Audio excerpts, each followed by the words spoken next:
아니라 상견례부터 시작해서 결혼 준비가 일사천리로 진행되었어요. 연애 6개월 만에 결혼 날짜도 잡고 청첩장도 나오고 결혼 준비가 한창이던 무렵 뺑소니 교통사고로 아버지께서 돌아가셨어요. 아버지의 사업도 바로 내리막길로 들어섰고 그로 인해 빚독촉을 당하게 되었습니다. 평생을 주부로만 살아온 저희 어머니는 어쩔 줄 몰라 하셨고 저 또한 이렇게 빨리 아버지를 잃게 되리라고는 생각지 못했었기 때문에 손 쓸 틈도 없이 다 잃었어요. 제 인생이 이렇게 흔들리고 있을 때 제 약혼자는 공기업의 연구원으로 입사를 했어요. 내가 사랑하는 사람이 잘 되는 모습을 보니 누구보다 기뻤고 의지가 됐어요. 그러던 와중에 갑작스러운 시어머니의 호출로 저는 시어머니와 따로 만나게 되었어요. 시어머니께 집안 사정을 솔직히 말씀드렸어요. 시어머니는 괜찮다 하시면서도 이제 자기 아들이 좋은 곳에 취직을 하니 주변의 기대도 크고 보는 눈도 많아졌다며 신경 좀 쓰라고 하시더군요. 그러면서 예단 목록이 적힌 봉투를 건네주셨어요. 씁쓸하더라고요. 집에 돌아와 친정 엄마와 함께 예단 목록을 확인해보니 고급 외제차에 예단비만 3억을 요구하더라고요. 그러면서 강남 아파트 한 채 값은 어렵더라도 반반은 부담했으면 좋겠다는 당부의 말씀까지. 제 여동생은 이 결혼 깨자는 거 아니냐며 어이없어하고 화를 내더군요. 결혼할 생각이 없는 것 같다면서요. 저는 다음날 약혼자를 만나 시어머니가 주신 예단 목록을 보여주며 이거 자기도 알고 있었냐고 물었어요. 그러자 약혼자는 어머니가 예단으로 이렇게 해오라고 하셨어? 그렇구나. 근데 다들 이 정도는 하지 않아? 라며 갈등 없이 준비했으면 좋겠다고 자리를 피하더군요. 그날 이후로 약혼자와는 연락하기가 점점 어려워졌어요. 항상 제가 회사에 찾아가고 연락하고 그랬죠. 왜 연락하기가 이렇게 힘드냐고 하면 매번 약혼자는 진급한 지 얼마 안 돼서 그런 건데 이해를 왜 못해주냐고 짜증을 내더군요. 그러던 어느 날 우연히 친정 엄마가 여기저기 전화를 걸어 돈을 빌려보려고 하시는 걸 듣게 되었어요. 제 예단을 어떻게든 해주고 싶으셨던 거죠. 그렇지만 엄마의 그런 모습을 보니 차마 더 이상 이 결혼을 하겠다고 우길 수가 없었어요. 그래서 시어머니를 만나 이 결혼은 어려울 것 같다고 말씀드렸어요. 그러자 시어머니는 그렇다면 어쩔 수 없지 않니? 그래도 청첩장 돌리기 전에 말해줘서 고맙다며 자리를 일어나시더군요. 조금의 아쉬움도 보이시지 않는 시어머니를 보니 이게 시어머니가 원하시던 거라는 걸 알 수 있었어요. 그날 밤 엄마에게 나 이 결혼 안 한다고 했으니까 돈 안 빌려도 된다고 하자 엄마는 돈은 어떻게든 해볼 테니 걱정 말고 결혼하라고 하시는 거예요. 저는 이제 더 이상 돈이 문제가 아니라고 더 매달리면 우리만 불쌍해진다고 소리치고 말았습니다. 그렇게 며칠을 방에서 혼자 미친 사람처럼 멍했다 울었다를 반복한 것 같아요. 야속하게도 제 약혼자는 미안하다는 카톡 한 번 남기고 더 이상 연락조차 없더군요. 그러다 저는 병원에 결국 실려가고 말았습니다. 이런 모습을 다 지켜본 제 여동생은 분을 삭히지 못하고 제 약혼자에게 전화를 해서 제가 지금 병원에 실려갔다고 이거 전부 다 인터넷에 올려서 얼굴 못 들고 다니게 해줄 거라고 했다더군요. 그래서인지 제 약혼자가 제 병원에 왔어요. 어쩔 수 없이 온 것 같은 그의 모습이 실망스러웠지만 그래도 그를 놓을 수가 없더군요.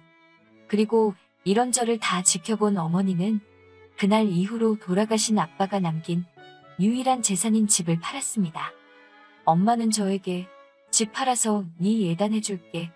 가서 행복하게 살아. 엄마는 그거면 된다고 말씀하시고 저는 엄마에게 이 결혼 안 하겠다고 말 못해서 미안하다며 그날 우리 둘 서로를 끌어안고 한참을 울었네요. 그렇게 퇴원과 동시에 저와 약혼자의 결혼 준비가 다시 시작되었어요. 시어머니는 떨떠름해 하시는 게 눈에 너무 보였고 여전히 약혼자와 연락은 어려웠지만 그래도 여차저차 결혼식을 올렸네요. 신혼여행 이후 더 황당한 일들이 시작되더군요. 신혼여행에 다녀온 그날 밤, 시어머니께 인사를 드리고 방에 들어가 쉬려고 하는데 시어머니가 저에게 홀어머니랑 같이 살면서 신혼부부가 한 방에서 사는 건 예의가 아니라는 말도 안 되는 소리를 하시면서 각방을 쓰라고 하시더군요. 저는 어이없는 표정으로 남편을 쳐다봤는데 남편도 어머니 말씀도 일리가 있다며 본인 방으로 홀랑 들어가 버려 우리는 졸지에 각방을 쓰게 되었습니다. 게다가 시어머니께선 저에게 청소와 요리, 모든 집안일을 요구하셨어요.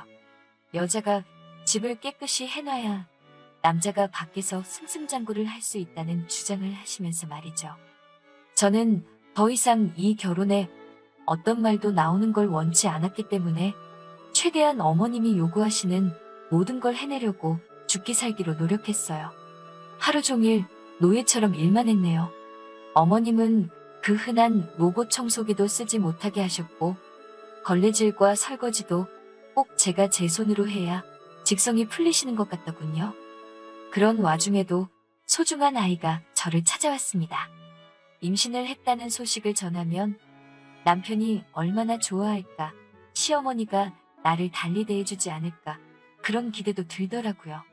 하지만 저희 임신 소식을 들으신 시어머니는 저에게 축하의 말씀은 고사하고 이제 아이를 핑계로 내 아들 목을 옥죄려고 하냐며 폭언을 하시더군요. 집안일도 전혀 줄지 않았어요. 먹고 싶은 건 고사하고 식사라도 하려고 차리고 있으면 맨날 집에서 먹고 놀기만 한다는 식으로 저를 한심하게 보시더군요. 일부러 저 못 먹게 하려고 냉장고를 텅텅 비우시는 일도 부지기수였어요.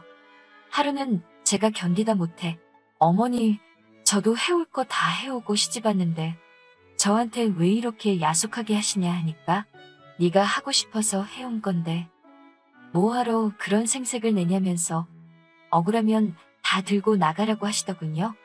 애도 필요 없다 하시면서요. 이제 와서 친정으로 돌아갈 순 없었어요. 어떻게 한 결혼인데 어떻게든 버티고 아이만 낳으면 달라질 거라는 막연한 기대로 버티고 버텼죠. 며칠 뒤 시어머니가 저녁 식사 약속이 있다고 모처럼 집을 비우셨어요. 저도 이런 날 남편이랑 데이트를 해야겠다는 생각에 남편에게 전화를 했어요. 남편은 미안한 목소리로 오늘 야근이라고 하더라고요. 저는 아쉬운 마음이 들었지만 또 한편으로는 안쓰러운 생각이 들어 그럼 저녁만 얼른 근처에서 같이 먹어야겠다는 생각으로 남편 회사로 향했어요. 회사 근처에 거의 다 도착했을 무렵 남편에게 초밥은 어떠냐고 물어보려고 전화를 하는데 순간 건너편 길에 남편과 어떤 여자가 다정하게 팔짱을 끼고 지나가는 걸 봤어요. 저는 순간 이게 무슨 상황인지 파악이 되지 않아서 남편에게 전화를 걸었습니다. 받질 않더라고요. 저는 알 수 없는 예감에 손발을 덜덜 떨며 그 둘을 미행하기 시작했어요. 한 5분 정도 걸어가니 둘이서 분위기 좋아 보이는 레스토랑으로 들어가더군요. 저는 그때만 해도 마음 한구석에서 그래 뭐 회사 일 때문이지 않을까 생각했어요. 그런데 뒤따라간 레스토랑에는 저녁 약속이 있어서 늦는다고 하신 시어머니가 계시더군요. 셋은 이미 여러 번 같이 본 적이 있는 사이 같았어요. 시어머니는 저에겐 한 번도 보여주신 적 없는 밝은 표정으로 그 아가씨의 이름을 다정히 부르며 이야기를 하고 계셨어요. 저는 그 상황을 믿고 싶지 않았지만 그들의 대화를 들으면서 비로소 모든 걸 알게 되었습니다. 그 여자는 남편의 동료이자 내연녀였고 시어머니는 그 내연녀를 마치 며느리 마냥 생각하고 계셨던 거죠. 시어머니는 우리 아들이 너를 먼저 만났어야 하는데 찰거머리 같은 저를 만나서 청춘을 낭비하고 있다며 혀를 차시더군요. 저는 그 길로 집에 돌아왔어요. 냉정하게 판단해야 한다는 생각과 동시에 뱃속에 있는 내 아이가 너무 걱정이 되더라고요. 하지만 지나친 스트레스를 견디지 못하고 전 결국 일주일 뒤에 유산을 했습니다. 그러자 시어머니는 M이라는 사람이 지 몸도 똑바로 관리를 못해서 애가 죽었다며 폭언을 퍼부으시대요. 저는 더 이상 잃을 것도 눈에 보이는 것도 없었어요. 그래서 일단 증거를 확보하기 시작했어요. 시어머니도 남편도 제가 외도를 눈치챘다는 걸 모르고 있었기 때문에 저는 일단 흠신소에 의뢰를 했습니다. 남편과 상간녀는 어찌나 자주 만나는지 흠신소에서는 이렇게 쉬운 의뢰가 없었다며 100여장에 달하는 사진과 둘이서 모텔로 들어가는 영상까지 일주일도 걸리지 않아서 저에게 가져다 주었습니다. 이미 간통죄도 없어진 나라법에 제가 딱히 기대할 수 있는 건 없었어요. 저도 순순히 이혼해주고 물러날 생각이 없었고요. 저는 그날 저녁 식사 때 남편과 시어머니의 식사에 수면제를 섞었어요. 아니나 다를까 둘 다 식사를 마치자마자 몽롱한지 정신을 못 차리고 잠에 들더라고요. 그래서 저는 이때다 싶어 남편과 시어머니 휴대폰에서 그들의 지인들 연락처를 모조리 빼냈어요. 그리고 어머님이 보관하시던 집 문서를 챙겨서 도망쳤어요. 그리고 그날 저녁 그 집을 나와 호텔에 가서 방을 잡았어요. 그리고 남편의 연락처를 보고 남편에 가까운 친구 몇몇과 상간녀에게 두 년놈의 사진을 뿌렸습니다. 시어머니, 지인분들 몇몇에게도 그 사진을 뿌렸지요. 그 다음날 아주 제 전화기에 불이 난 것처럼 난리가 났더군요. 남편과 시어머니가 번갈아가며 저한테 미친 듯이 전화를 하고 문자를 보내고 화를 냈다가 빌다가 아주 난리도 아니대요. 그래서 저는 남편한테 자꾸 이러면 이번에는 당신 직장 동료들한테 뿌릴 거라고 나 건들지 말라고 경고한 뒤 시어머니한테 전화를 했어요. 시어머니께는 집 그거 내 명의로 해달라고, 그렇지 않으면 이 사진들을 당신 아들 회사 홈페이지에 올려서 아들 출세길 다 막을 거라고 소리소리 질렀습니다. 저희 시어머니 아주 아들 출세를 위해서라면 목숨도 내놓으실 양반이거든요. 역시나 약발이 들더라고요.